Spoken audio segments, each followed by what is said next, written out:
This program is brought to you by Emory University.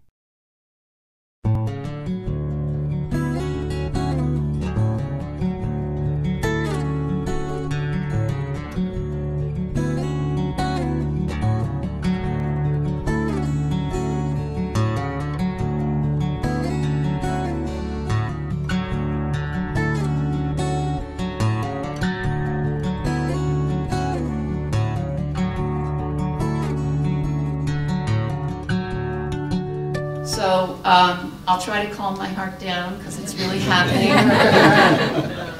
But I am thrilled to welcome you here to a university where religion lies at the heart of what the university cares passionately about.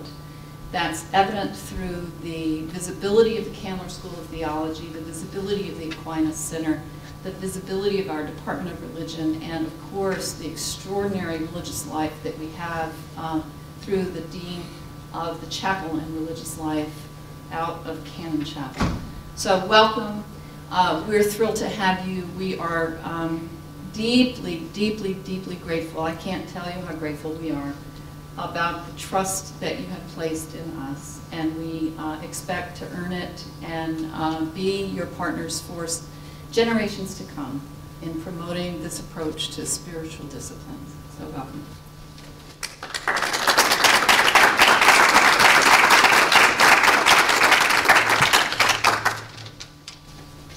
Well, let me welcome you as well. I'm Phil Thompson, the Executive Director of the Aquinas Center of Theology. And my predecessor, Dana Green, when I first came on board 2 years ago, there was a little note mentioning this possibility with Thomas Keating. And she initiated it, and we've had wonderful discussions, and that's led to this tremendous day. So we are all very excited to be a part of this. And I'd like to thank Jan and the Candler School of Theology for being wonderful partners and for welcoming us into this process. I also talked to President Wagner about this possibility, and he was excited and thankful that this might come to fruition. Another reason why Father Keating is so important as a figure, I think it was the writer G.K. Chesterton who said that a saint is somebody who exaggerates what the culture lacks.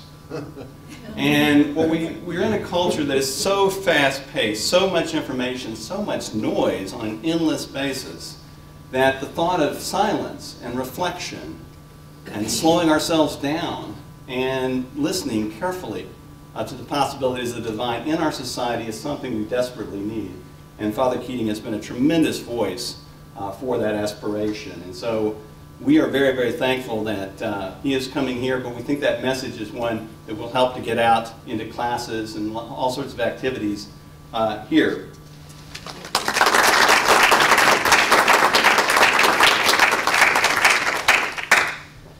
Uh, 70 years ago, a young Thomas Keating entered Yale University as a freshman and discovered there church history and the Christian mystics.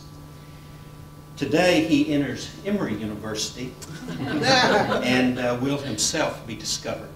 And for this. So our hope is that as members of the Pitts Theology Library that we will be able to join forces with Aquinas and with Contemplative Outreach to help do our work, to help learn and to teach others how to slow down, how to think, and how to read deeply. And we welcome the opportunity to be your partners in this with the Keating Archive.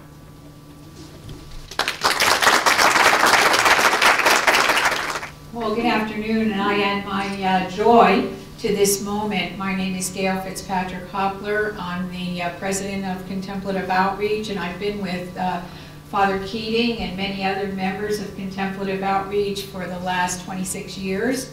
And we have been working hard with all kinds of enthusiasm and excitement about bringing the notion of silence through the practice of centering prayer to the world. Father Keating gave his body of work, along with the monastery, St. Benedict's Monastery. They gave Contemplative Outreach Thomas Keating's body of work. And we are the custodians of that work. And now we look forward to partnering with Emory to carry that work out further out into the world. So I'm very excited. But I know Thomas has been waiting for this phone call since 2:30, and I know him well enough to know that he is now pacing around his room and wondering what the heck is going on. So I'd like to call him, and he would like to greet you via the telephone, because he's so kind of disappointed that he can't be here. He's done a lot of traveling, he's traveled all over the world, but the last year he's been really, he's really, you know, taking his vow of stability seriously, and he's staying home. But his health isn't great, but he's doing very well, and when he stays home, he does even better, so we want him with us for a long time. So I'll call him now, and then he'll give his own little message to all of you gathered here, okay? Okay, hi, good afternoon, you folks. I'm so grateful to you for this invitation to celebrate the signing of this archival agreement, and to have invited so many people. I wish I could recognize you all, but I see there's a number there from the Aquinas Center of Theology board members.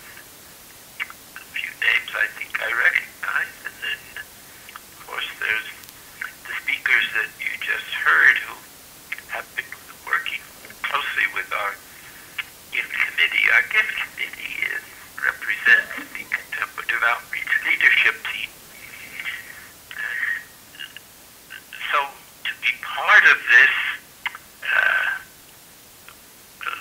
enterprise or inspiration that is taking place at Emory seemed to us to be the ideal place for our little network to take root, and it's our dearest wish, you might say, that we can work with Emory and the Aquinas Center for creative uses of the archive and for the advancement of contemplative studies.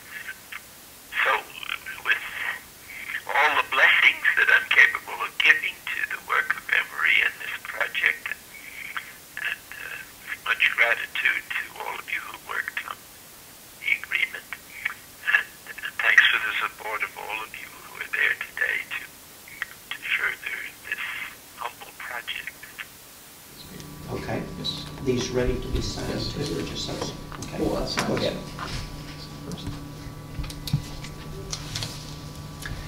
While they're doing this, I'll mention the fact Gail and I had a conversation about Merton earlier this afternoon, and these notebooks of Merton's, his working notebooks, not his journals, there are probably 60 plus of these, and most of them are at the Merton Center at Bellarmine University.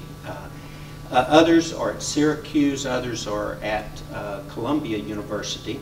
And so we worked with the Bellarmine University in order to digitize all 59 or so of the notebooks that they have, so that they still have the originals, and now they have digitized copies, and we have digitized copies as well. And one of our interests is in encouraging people to transcribe these notebooks so that the contents will be searchable as well. So I hope there are things that we can figure out to do with regard to the Keating archives where we can help support and facilitate the study of those as well. And Gail, it's a delight to have you and all of your colleagues here with us today, and really appreciate the long distances you've traveled to be here, and such a delight to hear from you as a real expert that knows what this is all about. So, thanks.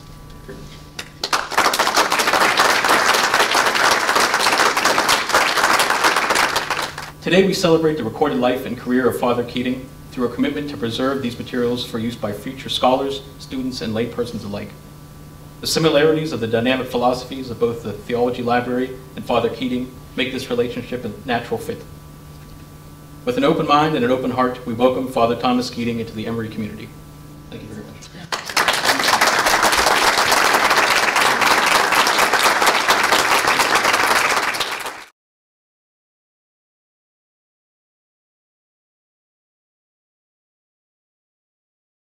The preceding program is copyrighted by Emory University.